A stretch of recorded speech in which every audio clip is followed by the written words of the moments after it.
Belief, the unseen currency of financial success. Sounds intriguing, right? It's true though. Believing in yourself has a profound impact on your financial growth. That's all there is to it. And it's much more than you think. How does belief, though, fuel your money moves? Tune in as we're going to dive into special insights and real life examples. So you don't want to miss this episode.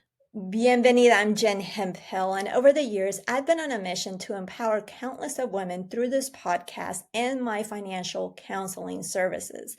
Now, my personal finance expertise isn't just a result of a few Google searches or my own life experiences. It's also because I became an accredited financial counselor that holds me to a higher commitment in meeting the highest standards to serve you better. If you have liked what you have heard so far, make sure you hit the subscribe button so you don't miss any future episodes. Now let's get this started. Today is all about where belief meets finance. And we're going to be diving into a story that's not just about the numbers and budgets, but about the power of belief. I want you to imagine your financial success being fueled by a simple yet powerful shift of belief. Doesn't sound possible, but it really is, and it's much more simple than you think. I'm going to share my own story that was fueled by this same force. But wait, there is more. We're going to unpack how belief intertwines with confidence and mindset, and we're going to explore their challenges.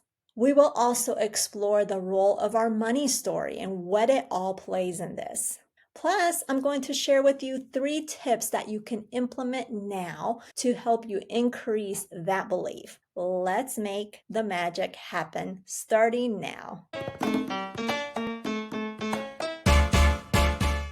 Welcome to another segment of That's Money, brought to you by Cash App. As we dive in to this festive season, let's talk about holiday shopping. And I want to know, what team are you on? Are you on the team of Bargain Explorer? That's always on the lookout for deals and discounts? Or are you on team Hassle-Free Shopper, preferring convenience over scouring for savings? Personally, I am hands down on Team Hassle-Free Shopper. Years ago, I would spend countless of hours clipping coupons and would drive out of my way for some savings. And as a mom already on the go, raising 2 boys, that took a lot of time, energy, and gas money. Later, I was worn out from trying to save, and I questioned if that time and energy was worth the savings. I dreamed of convenience. If only I can do holiday shopping para la familia, all while being able to add savings with the tap of a button.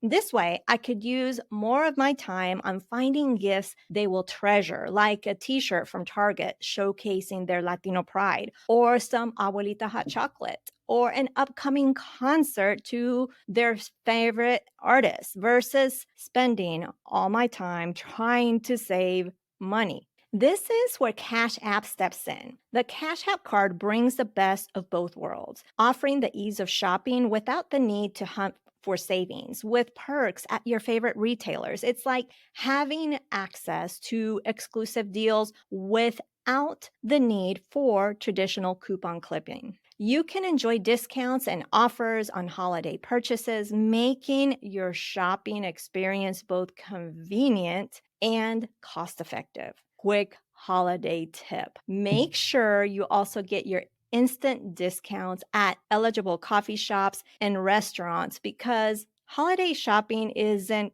really holiday shopping without a quick stop to refuel. So, whether you're Team Bargain Explorer or Team Hassle-Free Shopper, Cash App has got you covered this holiday season. Download it from the App Store or Google Play and enjoy stress-free, savings-filled holiday shopping. That's a wrap for this segment of That's Money. Now let's get back to our regular episode.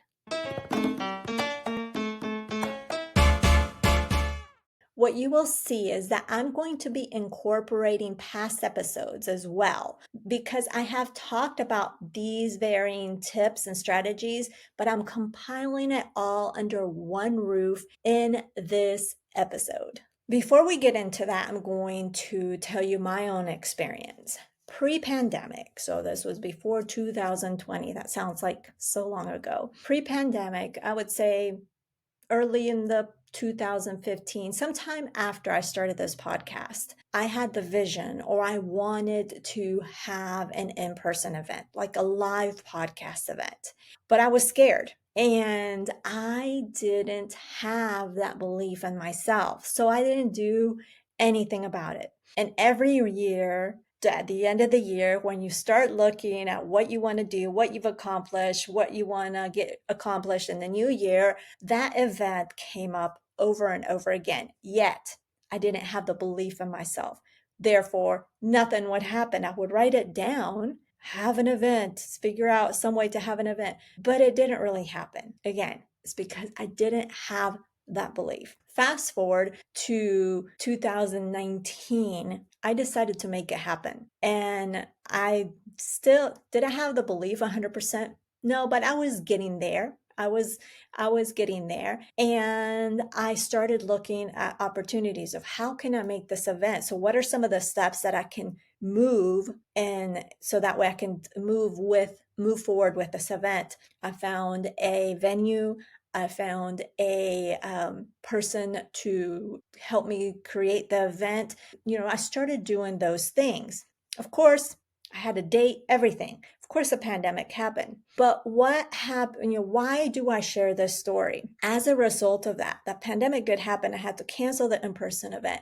And this was, again, this is when I wanted to have, I called it the Her Dinero Matters live event. That's what it was called. So the pandemic happened. What was everybody doing? There was somewhere they were really pivoting. That was the word, right? That was the big word back in 2020, 2021, where you pivoted. And so I had to pivot what I was going to do with that event. Well, it became a virtual event and I got sponsorship money for it. And I share that again because even though I didn't have the belief, I worked on it, and slowly, little by little, I gained that belief, which drove me to take some action. And that event arose. Now, that event that became virtual was not Her Dinero Matters Live, but is now known as Financially Strong Latina, which, if you've been listening to this podcast for a while, you have heard plenty about. So I share this with you as well because it's not just about the belief. Yes, working on my belief helped me make that event happen. But as a result of that, it also really, I saw it, how it impacted other aspects of my business, where I was more confident in asking for more when I work with consulting or different projects with different brands and companies. I was more confident, and those things were coming in. And as a result of that, I have two boys that a part of what I make contributes to their tuitions. So I share that because the belief helps you to get into action, and that action is going to help you to really whether it's earn more money, whether it's save more money, whether it's really getting out of debt, whatever that may be for you. So belief really, really has an impact on your financial well-being, because as a result of my own belief growing, my business has grown, revenue has grown, which in turns means I can pay myself more, which in turns means I can also do more for my family. So I wanted to share that with you. Now let's get into the different tips that I was going to share with you. When you're wanting to strengthen your belief, it's important to know that belief is intertwined with two other things. It's intertwined with your confidence, and it's intertwined with mindset, which is all like there's belief to have confidence, you need to have belief, and to have a good mindset, there's some sort of belief there. It's all intertwined, right? Those things don't live one without the other. And in episode 199, I share with you the definitions of belief, of confidence, and of mindset. So listen in. So, what do each of these mean? What does confidence and mindset and belief? So, according to Merriam Webster Dictionary, the definition of belief is something that is accepted, considered to be true, or held as an opinion. It's something believed. Then, mindset means a mental attitude or inclination. And then, confidence is a feeling of consciousness of one's powers or reliance on one's circumstances. Then, in the same episode of episode 199, I also share why belief and confidence can be challenging. It's never easy. I wish it was easy as that, but it's not. So, this is what I had to say back then. Now, the reality is that we weren't born into the world with a manual on how to manage our confidence, on how to manage our mindset or our belief. If we were born with this customized manual, which would be fabulous on how to deal with this and improve this, I think a lot of the self help books would be off the shelves and not available on Amazon. Are you with me? Granted, you and I know there are tons of books to help in these three areas, like Think and Grow Rich, The Power of Positive Thinking, The Magic of Thinking Big, Daring Greatly, Awaken the Giant Within, and we can just go on with a list of books that cover these areas. And the reality is that more books on this matter continue to be published because we will always need a reminder and a swift kick to get us back to being more confident, having a better mindset, and improving our belief. Then in episode 200, I talked about the role of our money stories and the role they play in our belief, our mindset, our confidence, and vice versa. And this is what I shared. Our money stories are so intertwined with belief, mindset, and confidence. It's crazy. Our money stories can shape those things. And if we improve our beliefs, if we improve our mindset and our confidence, we can shape our present and future money stories. For example, I have shared that my past money story led me to a mindset of scarcity, of feeling that there was never enough money. When I became an adult, it shaped me to thinking a lot of things were far reaching for us and not possible because of the quote unquote lack of money. I didn't realize that I was repeating the cycle of my past money story. Once it hit me, this was year 10 of our marriage back in 2010, I started shifting my mindset in confidence towards a belief that we were deserving of, that we were capable of more. And once I started working on that, our finances shifted for the better and we were doing more of what we wanted as a family. Granted, it took me some time and it wasn't an overnight transformation because life wanted to creep in and get in the way and I would have to fight it and get going again. But I kept at it, just like you should too. Working on my internal thoughts or my mindset and taking action to increase my confidence helped me improve my belief and reshape my present money story into more of a joyous and fruitful one. So just because you improve your belief in one area doesn't equate to having belief in everything. I believe, no pun intended, that just like you can feel confident, it doesn't equate to being confident in all areas of your life. With having belief, as I mentioned, it's the same. You can have belief in yourself and being able to run a marathon, let's say, which I don't have that belief, or maybe it's just I don't want to. But you may lack belief in increasing your net worth, for example. So I hope that got you to think more about your money stories. So, what exactly can you do to increase your belief? I'm going to share with you 3 things that you can implement right away. And in episode 225, I share the importance of taking inventory of those limiting beliefs. That beliefs are just that, beliefs. They aren't facts. And even though you may think they become your truth because you are so consumed by that belief, if you take a moment to ask yourself, is this really true? Is this really a fact? you're going to find out it's not. So just be honest with yourself, because if you're saying this is true, do some digging with that, because it's actually, you need to ask yourself if it's a fact. Now, you may not be able to do this in one sitting, and that's fine because it takes time and you're not going to get rid of them right away. It takes work. So you want to take the time to catch those thoughts and don't worry about doing anything else. Just take time to be aware of them and just catch them. And all you need to do is write them down. Just acknowledge those limiting beliefs that they are there. Again, be sure to write it down. Don't judge them. Just thank them for being there. Once you take that inventory of the limiting beliefs, ask yourself if that limiting belief is a fact or is it just really a belief? Because if you think about the word in itself, a belief is not a fact.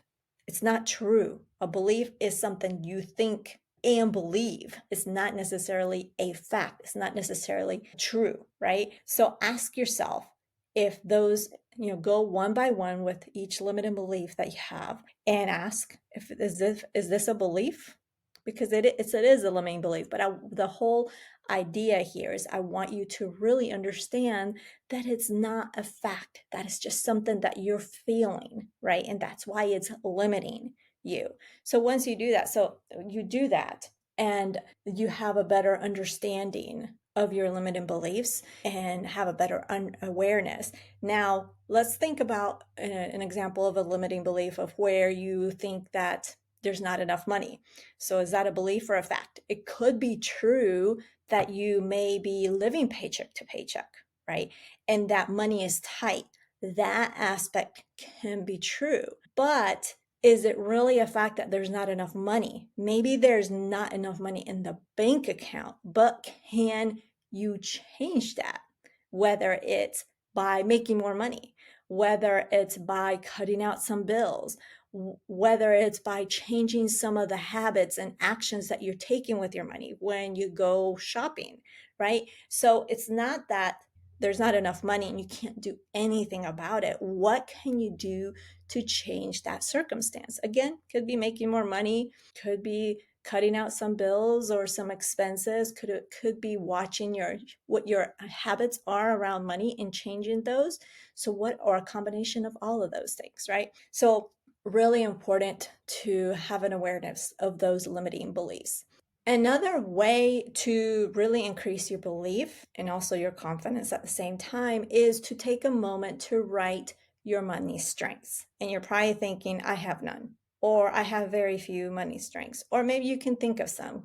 No matter where you stand, what you feel, you have money strengths. So make a list of what those money strengths are. It could be finding all the deals. It could be consistently checking in with your money. You're really good at that. It could be any of those things. So, what are some of those money strengths? Okay. And make sure that you know what that is for you. Just really that quick act of writing those money strengths is going to it's going to improve that belief in yourself, and really having it present as well is always going to really make sure that the belief doesn't decline, that it stays. So that's also a part of really improving that belief that you have in yourself. So now the third way to really improve your belief is to write a love note to yourself. Yes, I said that. Write a love note to yourself. This is a note of praise. It tells, you can tell yourself how beautiful you are. You can tell yourself how much you are killing it with savings every month, whatever it is. It's like looking in the mirror and complimenting yourself in the mirror. And how often do we do that? Maybe you do, but I probably need to do that more often. That really strengthens the belief. If you're not going to get in the mirror and just compliment yourself, the second best thing, or maybe you feel awkward talking to yourself, that's okay. The next best thing is to write a love note to yourself. In episode 225, I explained to you the power of this love note, as you're about to hear right now.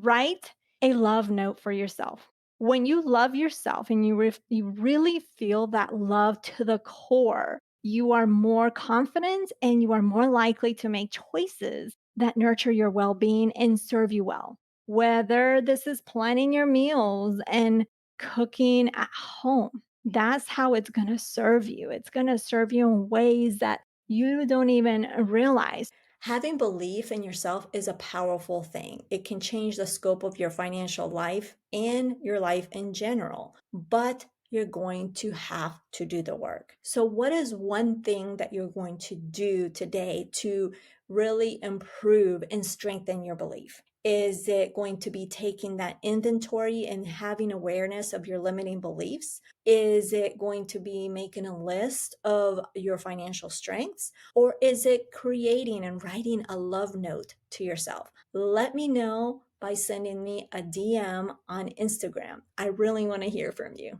I want to remind you that all the episodes that I referenced today are going to be listed in the show notes in case you want to give them a listen if you haven't listened to them yet. Now, if you haven't heard, I want to encourage you to check out the Her Dinero Matters Money Planner. It's an undated money planner that actually is going to complement what you learn in this episode, because with our end of the month reflection, that in itself, the actions that we ask you to take is going to strengthen your belief. So you can get all the details at jenhemphill.com/planner. That is jenhemphill.com/planner. And because you are a valued listener, use the code REINA, REINA, that's REINA, for 10% off. Next week, we're going to be doing a similar episode like this one, but we're going to be talking about the 3 things that you need to do before you write your New Year's goals. So don't miss that episode. Bueno, pues that is everything. Thank you for spending some time with us today. You can check out the show notes over at jenhemphill.com/379. That is jenhemphill.com/379. Remember that being the reina of your money starts now, simply by claiming it. I believe in you, and so should you. Nos hablaremos el próximo jueves. Ciao.